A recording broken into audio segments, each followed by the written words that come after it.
আব্বা গো বিশ্ব নবী পৃথিবীতে শান্তির ধর্ম প্রচার করেছে, যেরকম আবু জেহেল মরণকালে আবু জেহেলের যখন মৃত্যু হয় তখন তার বেটাকে আবু জেহেল ডাকি ডাকি বলে, আকরামা আকরামা শোন, তুমি আমার একটা বেটা, আবু জেহেলের একটা বেটা ছিল, তার নাম হলো আকরামা। আকরামা, আমি এই মদিনা মক্কা জমিনে রে মুহাম্মাদের সাথে চ্যালেঞ্জ করি, আমি সেই ধর্মকে গ্রহণ করি না রে বেটা, আমি মরি যাওয়ার পরে তুমিও মুহাম্মাদের সাথে চ্যালেঞ্জ করবা। যেরকম বাবা ঠিক আছে, তুমি তখন মুহাম্মাদের সাথে চ্যালেঞ্জ করছো, ইসলাম গ্রহণ করো নাই, আমি তোমার একটা বেটা আকরামা আমিও চ্যালেঞ্জ করলাম। আকরামা যেদিন আবু জেহেল মৃত্যু হয়ে গেল, আকরামা সেনাবাহিনী নতুন দেশের রাজা, বাপ মারা গেল, নতুন রাজা হয়ে গেল। আকরামা একদিন রাজদরবারে প্রচার করেছিল সেনাবাহিনী গুলাকে, দেখো আমার বাবা মৃত্যুকালে যেটা ওসিয়ত করে গিয়েছে যে বাবা মুহাম্মাদের সাথে কোনোদিন মিলিত হয়নি, মোলাকাত করে আলিঙ্গন করে নাই, আমি আকরামা বেঁচে থাকবে যদি কোনদিন মুহাম্মাদের সাথে কেউ মোলাকাত আলিঙ্গন করেন তাকে আমি মৃত্যুদণ্ড দিয়ে দেবো, আমি আইন পাস করে দিলাম। এখন সেনাবাহিনী যারা আছে, আবু জেহেলের পুরো দল সেনাবাহিনী এবং আকরামা দিলে নতুন সেনাবাহিনী হয়ে গেলেন, নতুন দেশে নতুন রাজ্য রাজা হয়ে গেলেন। আকরাম একদিন সেনাবাহিনী নিয়ে তার দল নিয়ে রাস্তা দিয়ে গেছেন, ঘোড়ার পিষ্টে আকরামা চলছিলেন আর সেনাবাহিনী পিছন দিয়ে চলতেছেন। হায় রে, আকরামার এত আন্দোলন, নতুন দেশে বাদশা হয়ে গেলেন। আবু জেহেলের মৃত্যুর পরে আবু জেহেলের বেটা আকরামা এই পৃথিবীতে নতুন বাদশা হয়ে গেলেন। আকরামা রাস্তা দিয়ে গেতেছে, এমন সময় ওই রাস্তার অপর পৃষ্ঠে আমার রাসূল মুহাম্মদ রাসূলুল্লাহ রাস্তা দিয়ে আসতেছে। আমার নবী দেখলেন এনারা ওই পৃথিবীর দল, এটা আবু জেহেলের ছেলে আকরামার বেটা, আমি এনাদের সামনে তো আমার সম্ভব হবে না, এনাদের আজকে এত আনন্দ, এনাদেরকে পথ ছাড়িয়ে আমার চলতে হবে। যেরকম ঠিক নবী ঠিক, মুসলমান পথ ছাড়ি দেয় না, মুসলমান যদি দোলের মেলা লাগে নিজের মাথা নিজে আবির দেয়। যেরকম ঠিক নবী ঠিক, দোলের বাড়িতে আবির খেলা সামনে দেখা হয়, তারপর দোয়া করেন মোর মাথা আবির দিচ্ছে, ওরা পাগলা না। হ্যাঁ, আল্লাহ রাসূল রাস্তায় দাঁড়িয়ে আছে, আকরামা সেনাবাহিনী নিয়ে যেতেছেন। এমন সময় আকরামার চোখের নজরটা তসির আছে আর নবীজির চোখের নজরটা এক যা হয়ে গেল, আকরামার ঘোড়ার পৃষ্ঠে থাকতে পারে। আস্তে করে ঘোড়া থেকে নামিয়া নবীজি সামনে দাঁড়িয়ে বলল, মুহাম্মদ ভাইরে, আমার বাবা যত দুশ্মনী করেছে আমি কথা দিলাম আমি আকরামা তোমার সাথে দুশ্মনী করব না। আল্লাহ নবী বলে, আকরামা ভাই আমি তোকে আশীর্বাদ দেব রে। আকরামা বিশ্ব নবীর সাথে মোলাকাত করে আলিঙ্গন করলেন, সেনাবাহিনীরা শহীদ হয়ে গেল। আকরামা ভ্রমণ করে রাজদরবারে যা বসলেন, পুরানা সেনাপতি বললেন, মহারাজ রাখেন তোমার আইন, আপনি কয়দিন পর আইন করে দিচ্ছেন মুহাম্মাদের সাথে মোলাকাত করা যাবে না, আলিঙ্গন করা যাবে না। কালকে পথের মধ্যে তোমরা কেন মুহাম্মাদের সাথে মোলাকাত করলে? আকরামা বলল, ভাই যখন থেকে মুহাম্মাদের সাথে মোলাকাত করছি রে, আমার দিলটা কেন বেল মুহাম্মদ মুহাম্মদ করে।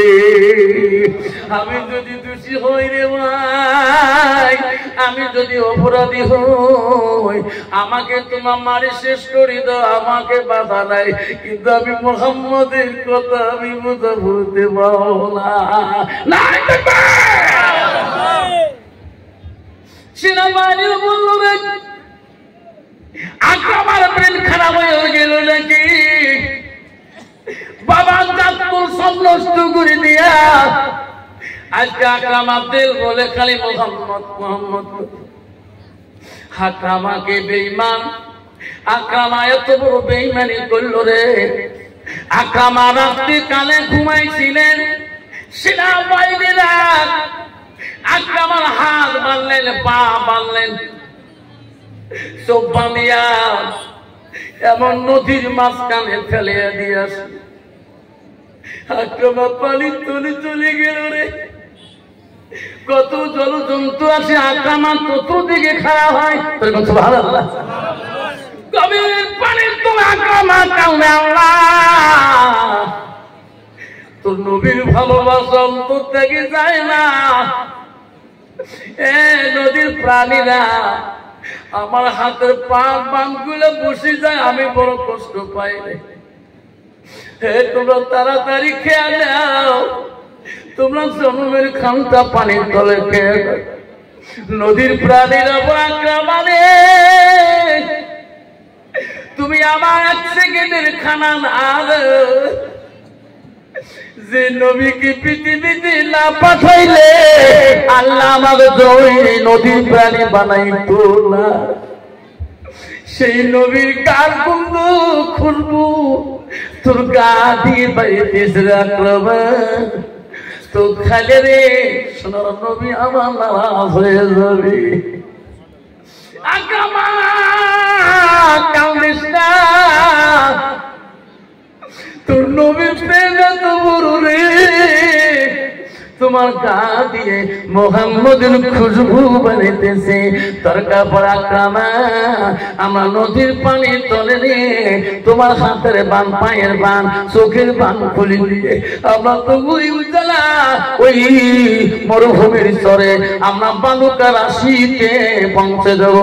যেরকম সুবহানাল্লাহ।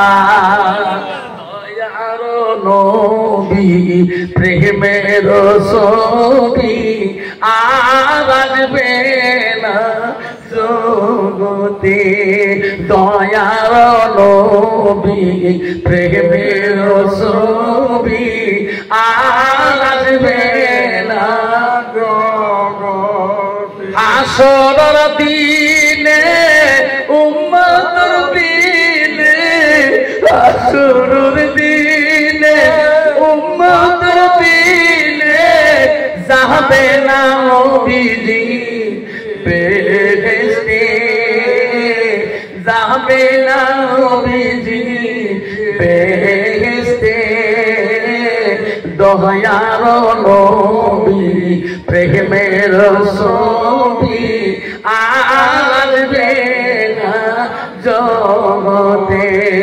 নবী আমার 63 কাল জিন্দেগি কালতে বড় উম্মতি, 63 কাল জিন্দেগি কালতে বড় উম্মতি, এখনো কান্দে শুয়ে মদিনাতে,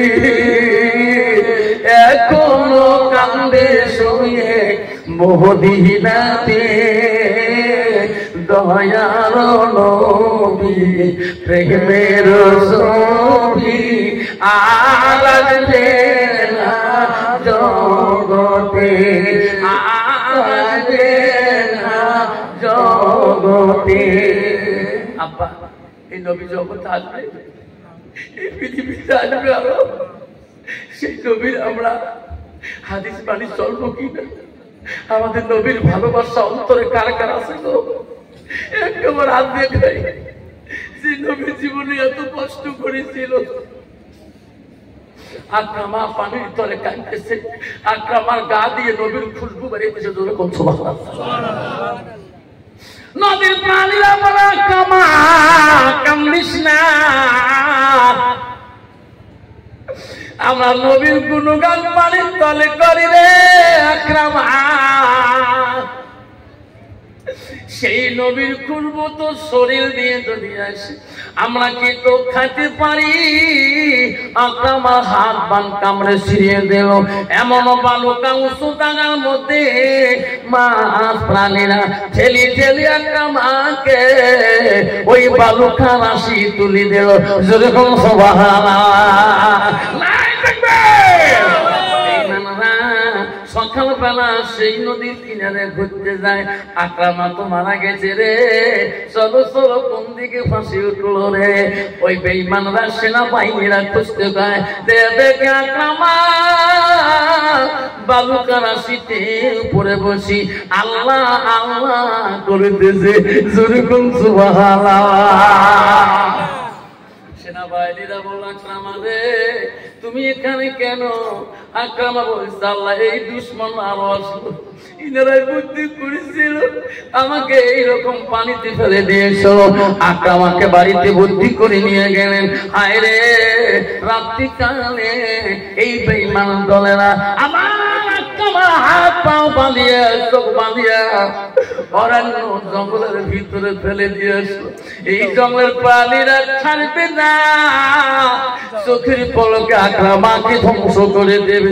গভীর রাতে এমন জঙ্গলে ফেলে দিল, চতুর্দিকে জঙ্গলের প্রাণীরা কাঁদে, পাখরা কাঁদে। আকরামা হাতের ব্যথা বাঁধের ব্যথা সহ্য করতে পারে না, আর বলে, ও জঙ্গলের প্রাণীরা ঠিক করে দেন কেন, আসো আমাকে খেয়ে নাও। জঙ্গলের পশুরা আমি সহ্য করতে পারি না রে, আসো আমাকে জন্মের মতো খেয়ে শেষ করে দাও। ওই জঙ্গলের প্রাণীরা সে বলা, আকরামা তো খাইতে পারি না রে, যে নবীকে পৃথিবীতে না পাঠাইলে আল্লাহ আমার জঙ্গলে প্রাণী বানাইতো না। আকরামা রে তোমার শরীর দিয়ে নবীজির ঘ্রাণ বানিয়েছে রে। আকরামা কাঁদিও না, কাঁদিও না, আমরা জঙ্গলের প্রাণীরা সেই নবীর বাড়ির রাহাবুরি করবো তো। দেখো সুবহানাল্লাহ। আপনারা একটা জঙ্গলের প্রাণী পর্যন্ত নবীকে ভালোবাসি, একটা নদীর মাছ প্রাণী হাম নবীকে ভালোবাসছিলেন। একটা মুসলমানের ঘরে জন্ম নিয়ে গো একটা নবীর সুন্নতের ভালোবাসা অন্তরে রাখলাম না।